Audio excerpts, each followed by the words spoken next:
Welcome to today's seminar. I'm Derek Alley. It is my honor to be the co-founder and president of Arthur Alley Associated, the sponsor of today's webinar. Arthur Alley is a philanthropic consulting firm. We specialize in fundraising and mission development. Since 2006, we've equipped and encouraged clients to create a meaningful story and effectively secure the resources needed to fulfill their mission. At Arthur Alley, our purpose and our passion are to empower clients to make a better world for all. Today's webinar will support your efforts to do just this. Thanks again for joining us. In fact, you'll leave today's webinar with 4 big pieces of information. First, a culture of philanthropy sets the foundation for an engaged and productive board. Second, an understanding and appreciation of clear expectations provide direction. And remember, information is power, especially for board members. Third, we will weave in suggestions for board evaluation. And don't forget to download Arthur Alley's Board Toolkit resource. And finally, we will discuss how board members can support fundraising efforts, even if they don't want to ask for money. In my 29 years as a fundraising development professional, I've worked with some amazing bright minds. We're joined by 2 of these folks today, Julie Pattison and the Reverend Dr. Marion Platt. Julie, Marion, take a moment and share a little bit about yourselves so attendees know what you bring to today's conversation. Julie? Hello, everybody. My name's Julie Pattison. I'm a development professional. I've been working in development for over 30 years across most of the South, mostly in Alabama, Louisiana, and Mississippi. And when I worked for the Salvation Army, one of my responsibilities there as divisional director was going from board to board and doing board trainings and fundraising. And I'm an accomplished grant writer and a longtime development professional in New Orleans. Marion? Yeah, good afternoon, everyone. It's a pleasure to be here with you. Most of my professional life has been in the nonprofit orbit. First time I ever heard that term, I was a teller at a credit union here in my hometown. Later, I was honored to serve as a Salvation Army officer from 2002 to 2021. And recently, I returned to my hometown and I now serve as the executive director and pastor of Charleston's oldest independent Christian charity. I also serve on a couple advisory organizations here in Charleston. I'm with the International African American Museum, which will open later this year, and also an organization called Charleston Civil Rights and Civics, which is an organization that provides an immersive curriculum to help high school students understand civil rights history in South Carolina and democracy in the United States. Thanks so much, Derek, for letting us be here today. Thank you, you two. We will achieve our objectives today using the framework of the 5 W's of board membership created by Arthur Alley consultant Chuck Nutt. Like Julie and Marion, Chuck has spent the vast majority of his career working with boards and not-for-profit organizations. Thank you, Chuck, for sharing your knowledge. And what are the 5 W's we'll reference today? They're listed on your screen. Want to, work, wisdom, wealth, and wallop. And let's jump right in. Julie, tell us about want to. Want to. Board members know that their primary roles are advocacy, creating a diverse, equitable, inclusive environment so that they can make the best decisions possible. They have to be ethical and accountable. They know they have financial oversight, and they know they have a responsibility to be leaders. So why do they not give? Well, financial oversight, some will say, well, I look at the money, I don't give the money. Absolutely not. They annually vote on a budget that they approve, and they are responsible for funding those projects in that budget. Board giving is more positively correlated with overall fundraising success than any other single factor factor done in a Giving USA study called Skin in the Game. So we want our board giving, 100% giving. Does that happen? No. 49% report less than 100% giving across the board nationally. And the study cited reasons why. The number one reason is that they say they've never been asked. You may have said it in a board meeting. You may have repeated it over and over, but they in their mind, they've never been asked. And size doesn't matter. Some will say, I can't give like the big guys give. I'm not a major gift. I can't do that. The size of the gift does not matter. It matters that they give. And then the financial health of the mission does matter. That if they don't lead by giving, the mission of the organization suffers. Then some will say, well, I can get money, but I can't give money. Well, that's not going to work either, because it's so much easier to say, join me, come in with me, be a part of this with me. I give, and let me tell you why I give, and then lead that way. So we're going to build a culture of philanthropy from the beginning. I would advise you right now, define what that culture is in your organization. Does your board, do they live and breathe your purpose, mission, vision, and values? Can they memorize? Have they memorized your mission statement? Do they know the employees? Do they know your programs? Is their culture aligned with both board and programs, and they're not two separate entities? Do you design a consistent board experience where right from the front, we ask them to give? We don't say it's a requirement. We ask them, it's a requirement. And how much do you think you can give this year? Ask them immediately. Design a consistent board experience with an expectation of philanthropy, and communicate your giving strategies and your plan at every board meeting. And the primary thing you can do is to assess your board members, at least annually, if not quarterly. You're going to ask your board not only to give, but you're going to inspire other donors by giving enthusiastically, openly, and sacrificially. Our clients are sacrificing. They are giving up their time and their energy and their mental health and their physical health to transform their lives.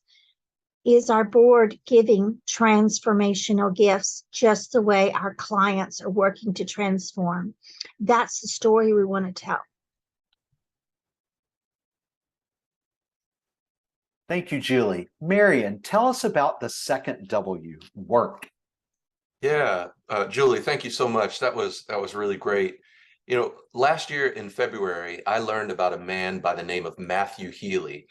Matthew was born in Georgia, and he would become the first American of African descent to command a sailing vessel of the U.S. government. He actually served in what is the precursor of the Coast Guard. But not only that, Captain Healy had a specialty, and his specialty was sailing through Arctic waters. And in order to safely sail through Arctic waters, Captain Healy had to have specialized equipment and a specialized crew. No ordinary or common boat could sail through the frigid waters of Alaska, and no ordinary or common sailor was at home on an ocean full of ice. The ship and the sailor were built different. And in a lot of ways, a nonprofit organization is like an icebreaker and its crew. If you're a nonprofit executive or a nonprofit board member, chances are you're not on the vessel for a leisurely cruise. You're not sunbathing on the forward deck. The work you do and the organization that you belong to has a very specific purpose. And so as a sailing vessel, nonprofits are built different.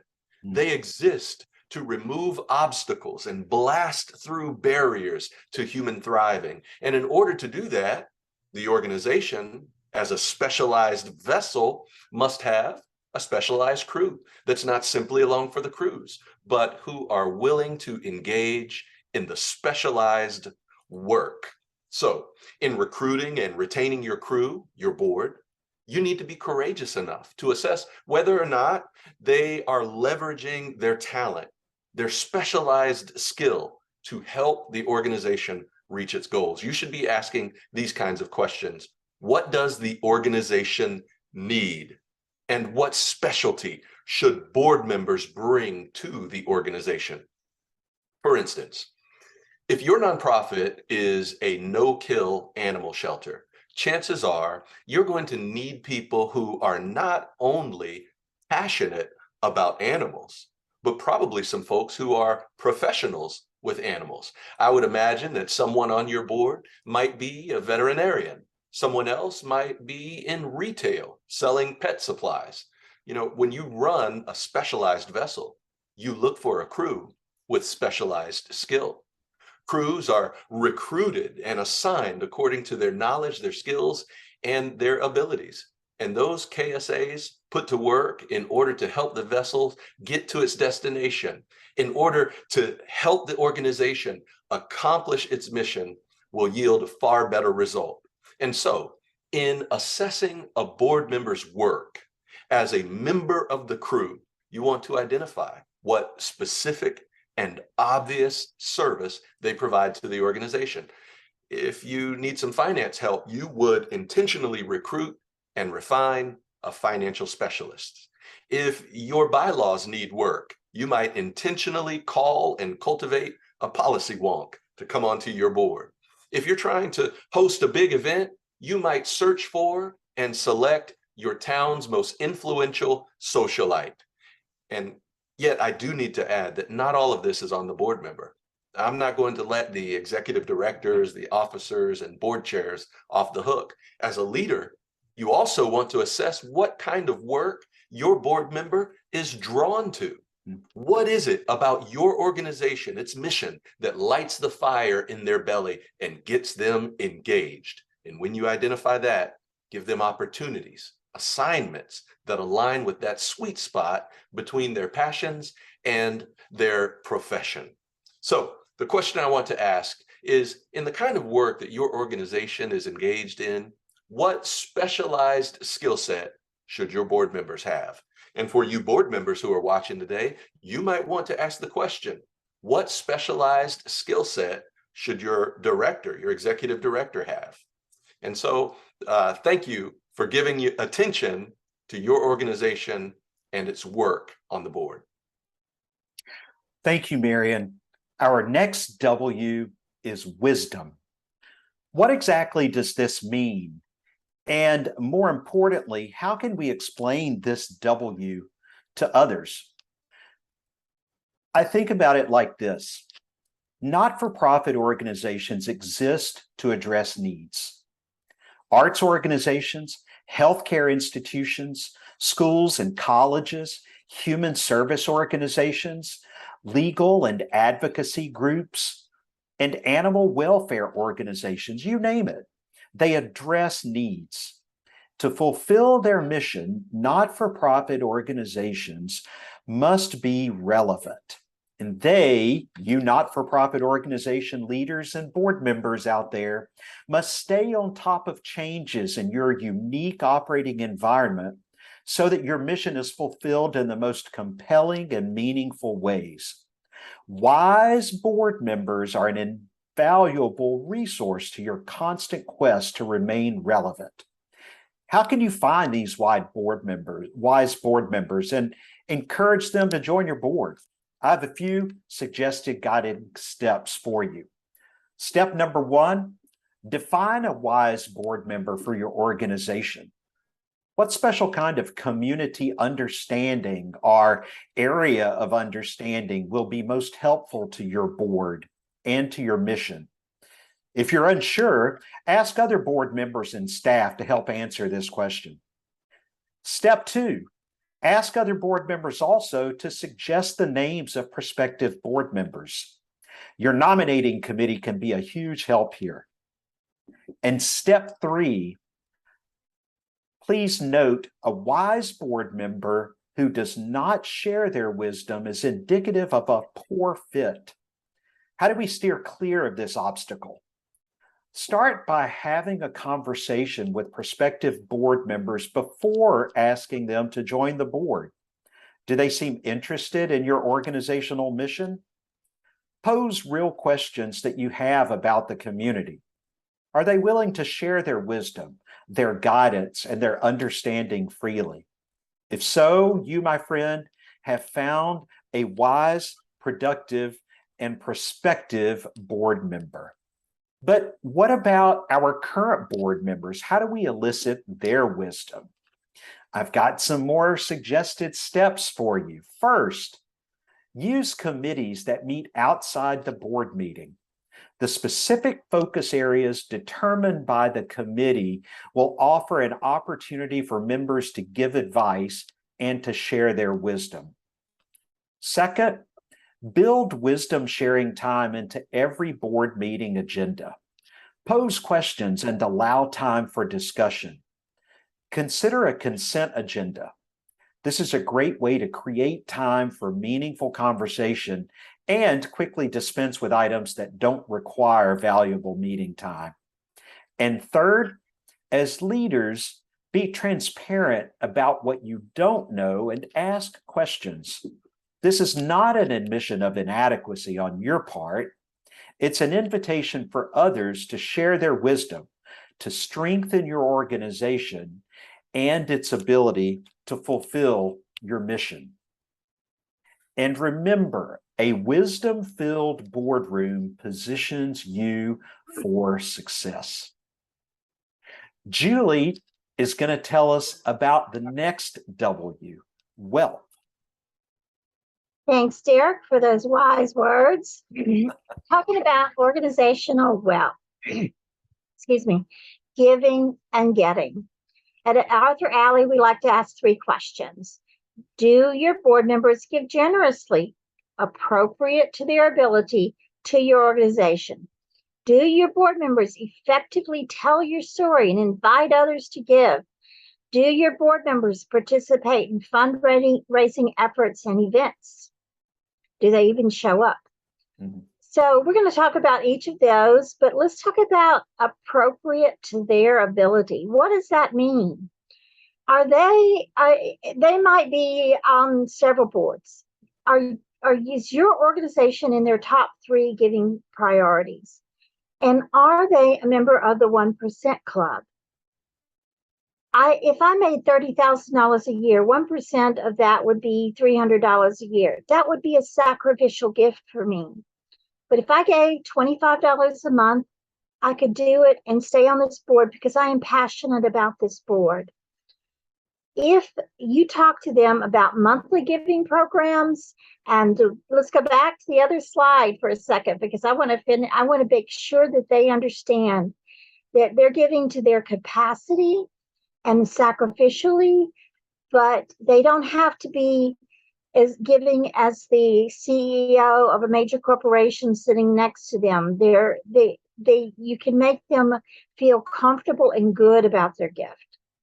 And now let's look at the next slide, which is telling your story, because if they don't tell their story, they're not going to spread that enthusiasm around. And I would say to everybody, your friends and your family, your Sunday school classes, your civic groups, your work, your colleagues, if you've got a company newsletter, put the information in that there about your work with this charity on their social media platforms. Be sure that they're liking and sharing your information and inviting others to come see the good work. Say, I'm going over to this charity. Will you come with me? And then for me, it's the business professional next to me on the airplane. I will pull out whatever it is that I think will bring up a conversation about my charity, and we will talk about it. And then any opportunity they get, they should be so enthusiastic about the work and so understanding of your mission, vision, and your values that it just spreads like wildfire. And the third thing is to participate. There are multiple ways they can participate. The open doors opportunities. They can say, well, I don't know anybody. Well, do you know so-and-so because he goes to your church? Well, yes, I know him. I really would like to talk to him. Well, sure, I can open that door. Attend 3 to 5 donor cultivation or solicitation meetings with senior staff. They can say, I don't want to ask for money. I don't want to be there. And all you have to say is, can you tell a story? Well, yeah. Look, the staff's going to take care of the asking. Annually host at least one in-home reception. Bring them into your home. It can be hors d'oeuvres, or it can be a full dinner or a lunch meeting, but inviting friends and family to come and hear the good word. And then the easiest way and the most exciting way is to thank donors. Just send them a name and a telephone number and an email address and say, this person is a new donor. Will you reach out and thank him? And that they're like, oh, I can do that. I can do that. And then they will come back to me and they'll tell me these wonderful stories about why they give. And then include your organization in their estate planning. This is easy to do. Make it a 1% remainder. And then they become part of a legacy giving society. These are all ways that easy ways they can participate. Thanks. Thank you, Julie. Finally, I'd like to invite Marion to tell us more about our last W, wallop. Yeah, I really loved listening to Julie's presentation just now, especially where she was talking about storytelling, because story is so central to what we do as nonprofit leaders and board members. And I think it has a lot to do with the wallop. So let's say that you're a nonprofit leader or a board member and you are at a community function, and you should always be, but that's another webinar. And in that community function, you spot someone who just seems to radiate with enthusiasm and energy. I want you to watch them for a moment in your mind's eye. See how people are drawn to them. See how they interact in the room and how they radiate. I know a lot of times in our minds, we like to think of a gregarious extrovert who's trying to capture everybody's attention and call it to themselves. But a person with wallop can captivate an audience and tell a story that puts the focus on the organization. What I'm talking about is radiance. And when we talk about the concept of board members having wallop, we're talking about their ability to effect a forceful and positive impression in the community, not only for their own personality, but for the organization they serve. So a board member with wallop can bump the seismic needle through a combination of their associations and their personal reputation. Not only do they have a wide social network, but because of their authenticity and their integrity, coupled with their wisdom and with their wealth, people want to be in their network. So the person who packs a wallop has a combination of influence and integrity. They have access to people, and they're willing to leverage that access in order to get you into the room. And I would say that's a specialized skill. Think about the people that you need to know in your community. Is it the mayor? Is it a wealthy donor? Is there a retired senator, a famous actress? Who on your board can get you nearer to that person in order to bring awareness about the work of your organization? In order to do that, they need to have a wallop. And we spoke earlier about a specialized skill, and I believe that access is an important skill to be leveraged on a board. I often think about the name drop test. You also know if your board member has wallop by the way that people react to their name. Maybe if they run a successful business or a popular firm, or they attend a very well-known congregation or a mosque or a synagogue. And when you're having a conversation, you casually mention that person's name as a board member and you see the reaction on the other person's face, then you know that person has influence. And that's why we put our board members' names on letterhead, isn't it? When someone gets a letter from you as the executive director, very often they're going to look over at that left margin to see what kind of corporate wallop your board has. What they're looking for is the aggregate influence of your board. And that's why it's important for you to assess whether or not your individual board members or your board as a team is in possession of wallop. Are they in possession of influence? Now, before I give my time back to Derek, I just want to say that influence is not always income. Sometimes influence is intelligence. Sometimes influence is intuition. Sometimes influence is information or insistence. Oftentimes influence is about integrity. Other times it's about inspiration. Come on, I'm a preacher with a thesaurus. I could keep going on this, but my point is that a board member always, always, always needs to have influence. And that's the meaning of wallop as we define it here at Arthur Alley. So I want to ask these final two questions. What specific kinds of influence or wallop should your board chair possess? And for board members, be thinking of this. What specific kinds of influence or wallop should your executive director possess? If you are responsible for hiring them, or if you simply inherit them, you should know what the organization needs in terms of influence. Thank you so much.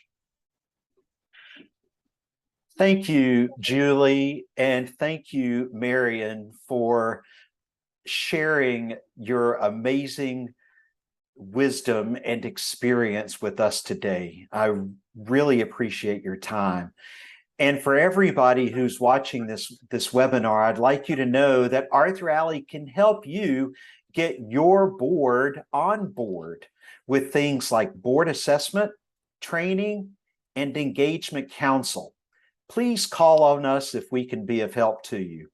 And don't forget to share this webinar with others. Thanks again for taking time today to be with us and for your efforts to make the world a better place.